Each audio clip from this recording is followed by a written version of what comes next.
Hey, John here. After you watch this video, you will be able to play 3 different major arpeggios and 3 different minor arpeggios. And I'm also going to talk a little bit about where they come from, so you can know a bit of the background, and when you know that, it's just going to be easier for you to sort of assimilate all the information. So, if we do this in D major, I'm going to start with a D major scale here. So you don't really need to play along with this one, just understand what I'm doing. So I'm going to number the notes here. So I have 1 is the root, it's the second note, 3rd, 4th, 5th, 6th, and then 7th. And then we're back to the root again. To build a major arpeggio, we're going to start on the root, hop to the 3rd, and then hop to the 5th. So that's all we have. It's only 3 notes because it's a triad, right? So 3 notes are required to build a major triad. And to get the minor triad, we play the same thing, but instead of the major third, we flat that to the minor third. So we get 1, flat 3, 5 instead. So that's the basic theory behind it. And now, depending on which of these notes we have as the lowest note of each shape, lowest in pitch that is, and we're gonna just stick to the G, B, and E string here. So any note that's gonna be on the G string is gonna be the lowest pitch. So it's still gonna be a D major arpeggio, but depending on the lowest pitch, it's gonna be either the root position, where you have the root as the lowest note, or it's gonna be the first inversion, where we have the 3rd as the lowest note, and then the second inversion when we have the 5th as the lowest note. So if I just play that, and I'm going to show you the shapes as well. This is the root position. So I have 1, 3, 5, and then the 1 again here. So we have 4 notes, but it's a triad arpeggio, so we have to double 1 note. And in this case, we're going to double the root note. And then we move up to the next shape. Now we have 3, 5, 1, and then 3 on the top. And then finally we have 5, 1, 3, and then 5. And then we're back to where we started, 1 octave higher. So we have only 3 shapes to worry about here.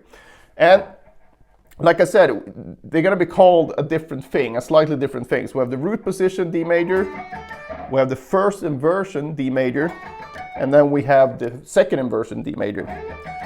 And a first inversion, for example, will always be any chord where you have the 3rd as the lowest note in the chord. So it doesn't matter if it's a 7th chord or a 13th chord or whatever. If you have the 3rd as the lowest note of that chord, that's going to be the first inversion of that chord. And the same thing goes if you have the 5th as the lowest note, that's going to be the second inversion of that chord. So that's good to remember that that's regardless if it's, when we go to the minor arpeggio, for example, if I play this, that's still a first inversion arpeggio, just in this case it's a minor first inversion.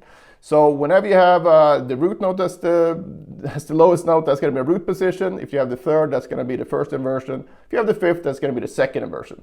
And that's all you need to worry about.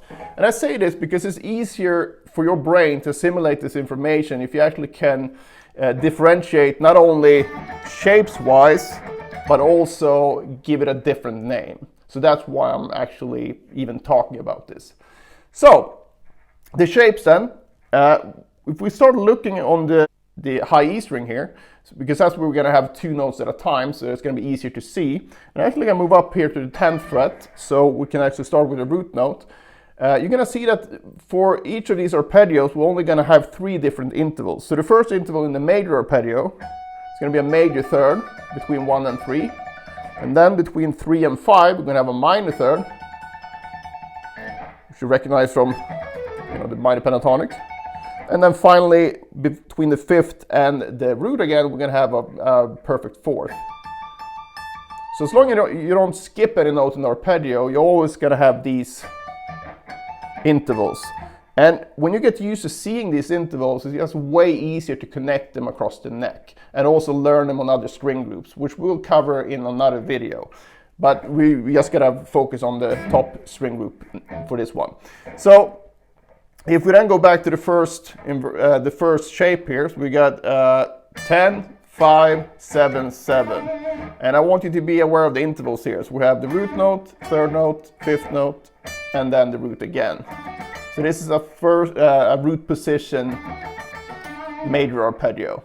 And then when we move everything up, one thing you can think about here is that when we have this shape and we want to keep the actual shape. And when I say shape, I just mean that we have 2 notes on the high string, 1 note on the next, and 1 note on the next. And that's very important when it comes to playing the instrument, because you can practice this shape and, you know, get different arpeggios out of it and use the same right hand technique. So it's very important to take advantage of that type of thinking. That's why 3 notes per string scales are so helpful, because you basically learn one picking pattern and you can apply that to a major scale, a Lydian scale, a melodic minor, whatever. As long as it's 3 notes per string, it's going to feel fairly, it's going to feel pretty much the same. So that's something we want to take advantage of here, and especially when it comes to sweep picking, because it's very dependent upon getting the correct picking pattern going, if that's not obvious.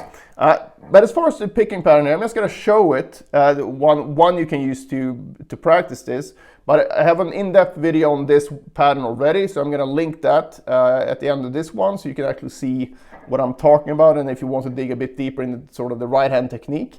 But the way that I tend to pick these 3-string arpeggios would be upstroke, pull off, upstroke, and then down, down, down. So we have 6 notes. 1, 2, 3, 4, 5, 6.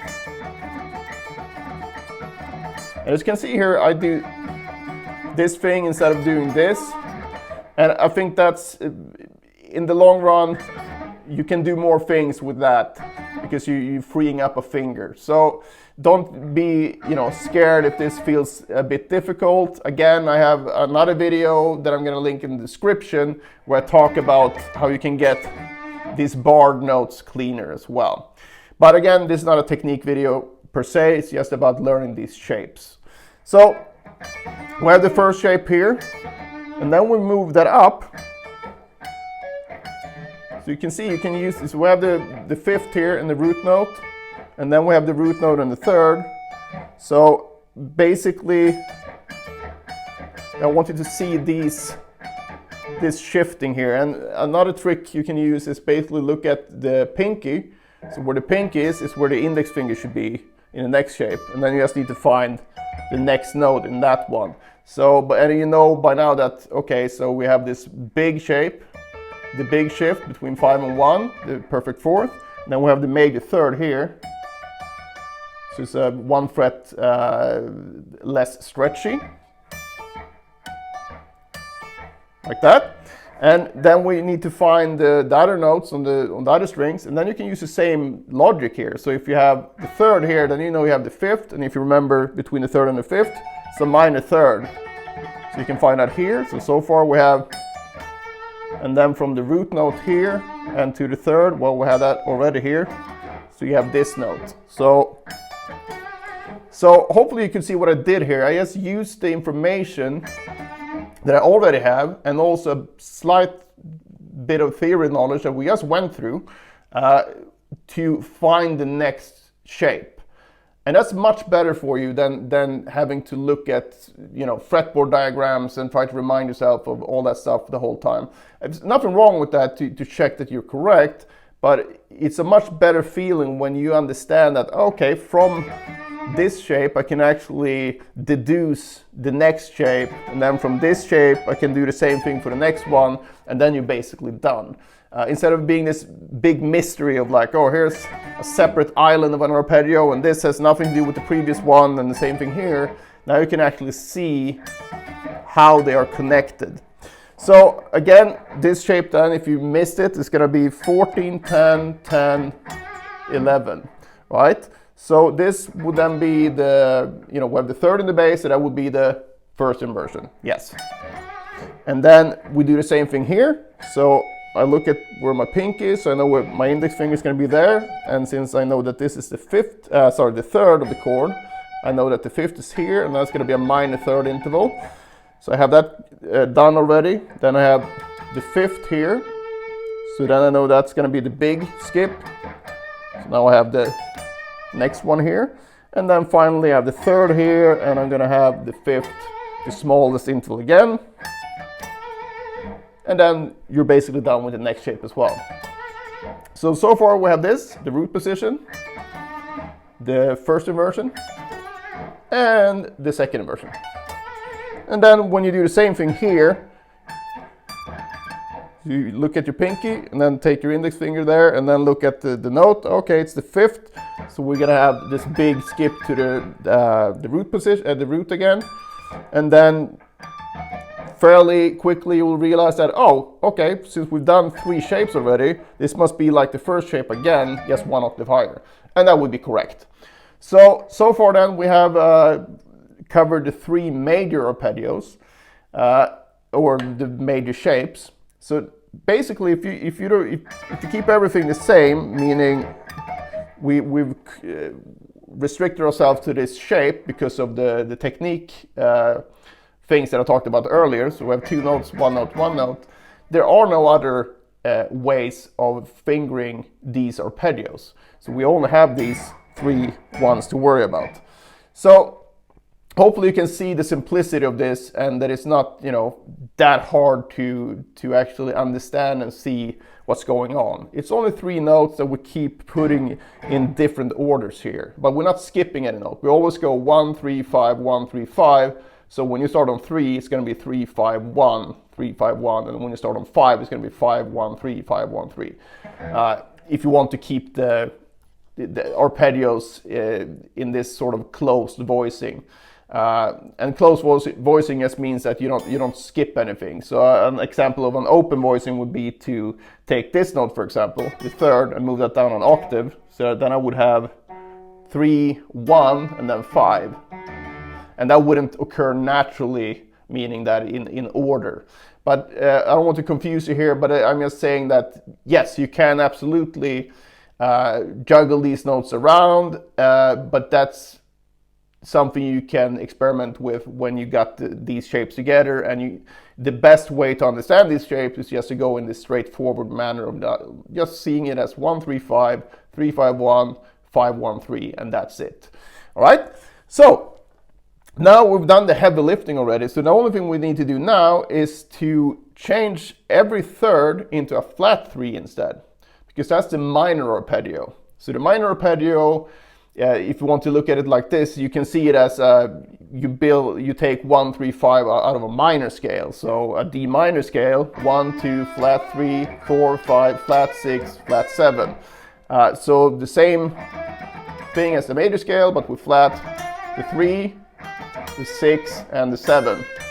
And then we take 1, flat 3, 5. So for our purposes here with arpeggios, we're just going to have 1 note that's going to change in each shape. So the first shape then we had 1, 3, 5, 1. So now we know that this one should change, and when you flat something, it always goes down a half step. So now we have this instead. So 1, flat 3, 5, 1. And then we go up to the next major inversion that we had before. So now we have 3, 5, 1, 3. So now you need to take notice here that since we have the 3rd in 2 places in this shape, you need to basically lower both. But it's not that hard, right? So we have this flat 3, this 3 goes to a flat 3, and we have the 5 in the same place, we have the root in the same place, and then we have this 3 here, so we have this one. And then the final one would be, again, 5, 1, here's the 3rd, flat that one, and then 5. And that's it for the minor one. So fairly easy to understand, I hope.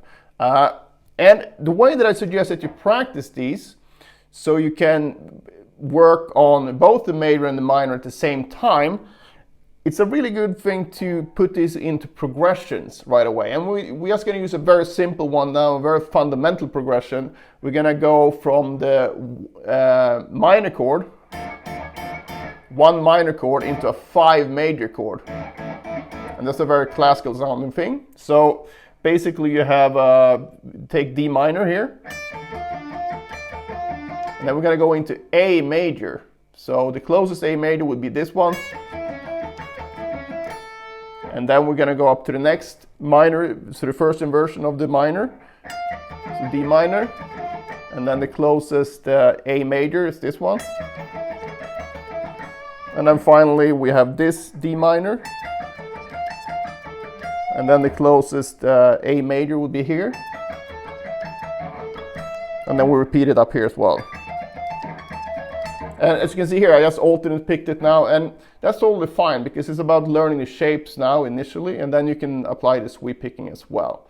So a good way to practice this is to use a timer, for example, and maybe 5 minutes in each of these positions. You start with the first one, so you go 2 reps in each position. So you go you do 2 reps of the minor arpeggio,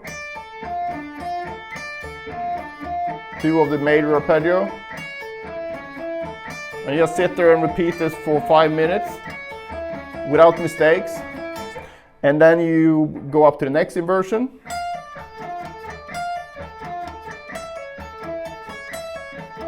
Five minutes there, and then the next one. Then finally you can do the one we did here 1 octave higher as well. I tend to do both because I want to cover everything that I can cover here. And if you feel that this one is too stretchy for you, it's totally fine to just do this one instead and maybe skip this one for now or move it up to another key. Because I don't want you to hurt yourself. You need to really, take responsibility for that yourself. So if you feel any kind of weirdness, don't repeat anything where it's too stretchy for you. So just move it up instead. So you do this one here instead. So you have.